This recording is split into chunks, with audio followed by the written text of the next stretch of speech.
எல்லாம் எடுத்தோம். அது ரொம்ப அழகு. அது பார்க்க அந்த கதையை கேட்கணும். என்னன்னா எல்லா கிருஷ்ணர் பசங்களா நாளைக்கு வரப்போகிறா எல்லாரும் ஆத்து சாப்பாடு எடுத்து வந்துருக்கோம், நம்ம எல்லாத்தையும் ஷேர் பண்ணி சாப்பிடலாம். இதுதான் மெசேஜ்.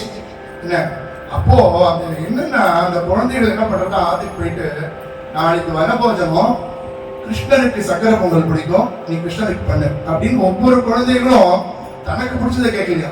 கிருஷ்ணன் எங்கூட வரான், அவனுக்கு இது பிடிக்கும், எல்லா குழந்தைகளும் கிருஷ்ணனுக்கு பிடிச்சதான் பண்ணி எடுத்து வந்துதான். அப்போ எல்லாம் போயாச்சு. அப்ப கிருஷ்ணனுக்கு பார்த்தா அவ்வளவு ஆசையா எதை சாப்பிடுறதே அவனுக்கு தெரியலையா. எல்லாத்தையும் தாண்டி அந்த அன்பு தானே, அது பரம வஸ்து. அது அந்த கிருஷ்ணா உனக்காக நம்ம தயிர் சாப்பிட்டு கொடுத்துருக்கா, உனக்காக உனக்கு எலுமிச்சம்பழம் சாப்பிட்டு கொடுத்துருக்கா அப்படின்னு ஒவ்வொன்றா கொடுக்குறானா.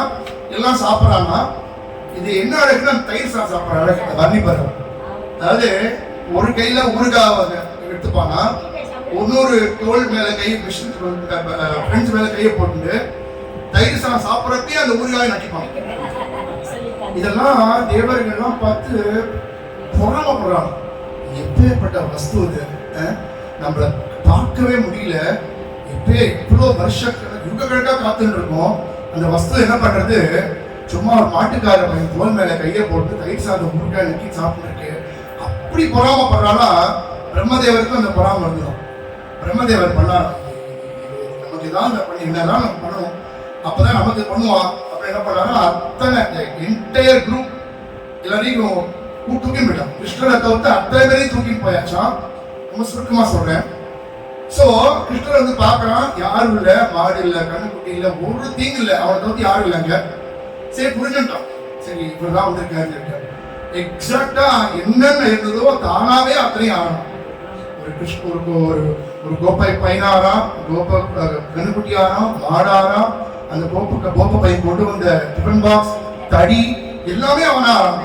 இது என்ன ஆச்சரியம்னா பிரம்மா கூட்டு போயிட்டார், எல்லாம் உட்காந்துருக்கு, பிரம்மால உட்காந்துருக்கு ஒரு செட்டு. அப்படியே என்ன இவர் நினைச்சுட்டு இருக்க கிருஷ்ணன் வருவான், என்னை பார்க்க வருவான்னு சொல்லிட்டு. இது கிருஷ்ணர் என்ன பண்றா, இது ரொம்ப அது மகான்கள் சொல்றப்ப ரொம்ப அழகா இருக்கும். நம்ம ஒவ்வொருத்தருக்குள்ள இருக்க அந்தரியாமே கிருஷ்ணன் தான். ஆனா அங்க அப்படி இல்லையா, கிருஷ்ணரே ஆயிட்டான், அத்தனையும் கிருஷ்ணர் தான். அப்போ கூட்டின்னு போறான், திருப்பி மாடை இருட்டி போயிடுத்து, சரி மாட ஆத்துக்கு போலாம் அப்படின்னு போறான். இது வரைக்கும் ஒரு அம்மாவுக்கு வந்து பிள்ளைகிட்ட இல்லாத பாவம் அன்னைக்கு வந்துதான். அந்த பிள்ளைய பார்த்ததுமே இறுக்கி கட்டிக்கணும் போல இருக்கும். அது மட்டும் இல்ல, அந்த மாடு அந்த கண்ணுக்குட்டியை பாக்குறதான் என்னைக்குமே இல்லாத ஒரு வேகத்தோட வேகமா கயத்தாடுத்துன்னு போய் அந்த கண்ணுக்குட்டி பால் விட்டுரும். கண்ணுக்குட்டி இங்க இருக்கு, மாடு அங்க வருது, மாடு ஓடி வந்து கண்ணுக்குட்டி ஓடி போய் பால் குடிக்கிறதாம். இது ஒண்ணுமே புரியல. கோபர் இங்க மனசஞ்சாருக்கு போகாத மாட்டுக்காரா இருக்கா இல்லையா, அவளுக்கு ரொம்ப வினோதமா இருக்கான். மாடு இத்தனை நம்மளுக்கு அடங்கி நம்ம மாடு நம்மள எடுத்துன்னு போறது அப்படின்னு ஒரு வினோதம். கண்ணுக்குட்டி இப்படி போறது. அது மட்டும் இல்ல, என்னைக்குமே குழந்தைய அவ அம்மா அசடுக்கிட்டு இருப்பாங்க. இன்னைக்கு அன்னைக்கு அந்த குழந்தைய கட்டி பிடிச்சி முத்தம் கொடுத்தாலும் அந்த குழந்தைக்கு ஆச்சரியமா இருக்கும். இது எல்லாமே வினோதமா இருந்துதான். ஒருத்தருக்கு மட்டும் கண்டுபிடிச்சான், என்னமோ நடக்கிறது இன்னைக்கு இல்லாத மாதிரி இல்லையே அப்படின்னு பலராமர் கிருஷ்ணகிட்ட கேட்டப்போ கிருஷ்ணர் சொல்லிட்டாங்க, இதெல்லாம் நடந்தது. பெருமா வெயிட் பண்றாங்க, கீழே பாக்குறாரா, ஒரு வித்தியாசமே இல்லையா.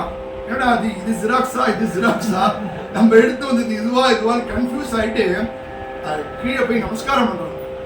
நமஸ்காரம் பண்ணி என்னுடைய கருணை நம்ம லீலையை நான் பார்க்கணும்பா, எனக்கு ஒரு பிராப்தம் இருந்ததுன்னா இந்த மாதிரி எனக்கு பிறவியை கொடுன்னு பிரம்மா வேண்டிக்கிறான். பிரம்மா வேண்டிண்டு பாடின பாட்டா இவர் தீர்த்தர் பாடுற பாட்டு.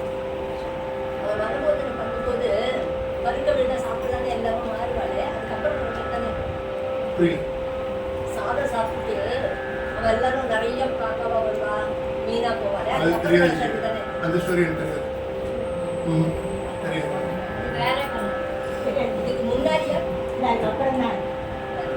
அந்த மாதிரி பிரம்மா வந்து எனக்கு ஒரு பிராப்தியை கூட, இந்த மாதிரி பிறகு எனக்கு கூட அப்படின்னு நமஸ்காரம் பண்ணிட்டு அழுதுட்டு போறான்.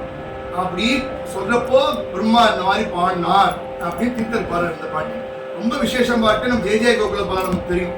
ராதா கல்யாணம் எல்லா உற்சவத்தையும் ஆகவதாளுக்கு உட்கார வச்சு சாப்பிட்டதுக்கு அப்புறம் சம்பாவனை கொடுக்குறப்போ அவளுக்கு சந்தனம் பூசி விட்டு அவளுக்கு தீபாவளை காமிச்சு அந்த லட்சியம் எட்டு பாடுற பாட்டு தான் ஜெய கோகுல பாடம்.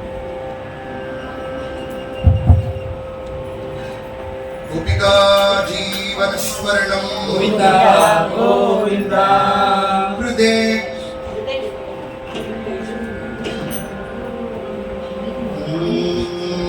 हृदेषु वत्सपालेषु ज्ञात्वा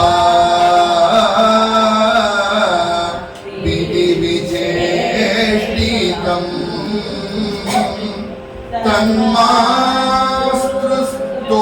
तन्मास्तुस्तोषयामास स्वयं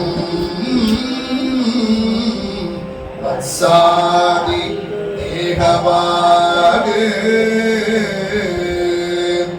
इत्थं भूतं हरिं दृष्ट्वा वत्सरान्ते विधि स्वयं संकर्षित जगत्कोटिशरीरम्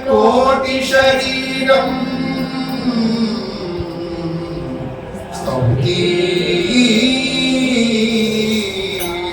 सादरम् जय जय गोकुलबाला जय सकला नममूला दयया मां गोपाला दीनं पालय पाला देवमया चरितमिमं दीनधिया अपराधम् श्रीवसुधा कृपया केवलमेव तुनीः ईक्षेता भगतेः ईशजगन्ति निरीहे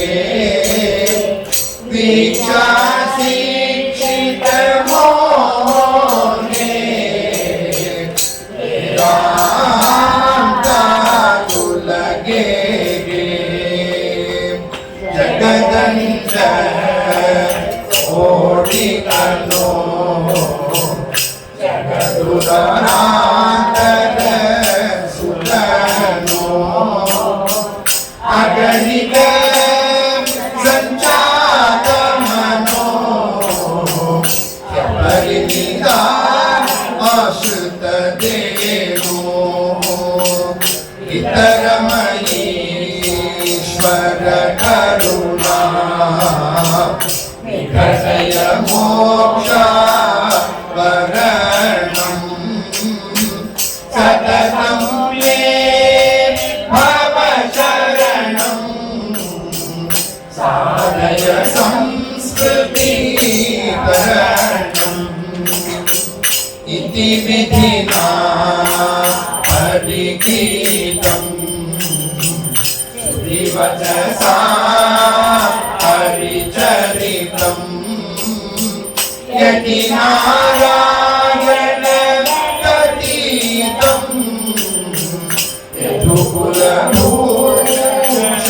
यदुकुलभूषणमुदितम् जय जय गोकुलबाला जय सकला कममूला दयया